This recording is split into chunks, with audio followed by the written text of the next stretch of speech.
जो नालो प्रियल चावला है। मां मेरे दर्जे में पढ़नी है। आने मां तंके सिंधी वेक पोयम ॿुधाईंदमि। राजा कहंदे अंबशिलो कपिसा संतत हथ वजो चयो वज़ीर त बोलो न आहे इन मंझ बि का भलाई आहे। राजा वेठो होड़ मचा तैत कसीर खे कैद कयो। हिकु ॾींहुं राजा थियो तया करण खकेलियो वियो शिकार। हिकु ॾींहुं राजा थियो तया करण खकेलियो वियो शिकार।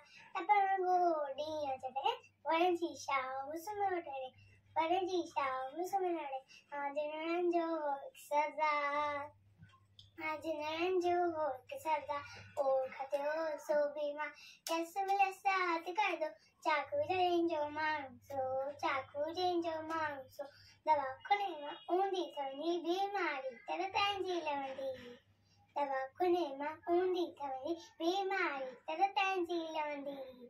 तैते घोड़ा हली हली तैते घोड़ा हली हली राजा के व्याज न खणी राजा के व्याज न खणी वदल उठाऊं हथ पहले वरी शरीर विस साखीअ जाए वदल उठाऊं हथ पहले वरी शरीर विस साखीअ जाए ओ हथ न पर मां जन वैखे कीअं जरण मां जन वैखे कीअं जरण मां जन वैखे ओ हथ न पर मां जन वैखे कीअं जरण मां जन वैखे। कॾहिं वज़ीर खे कैद कयां चयाईं सबके सदी चया चयाईं सबके सदी चया।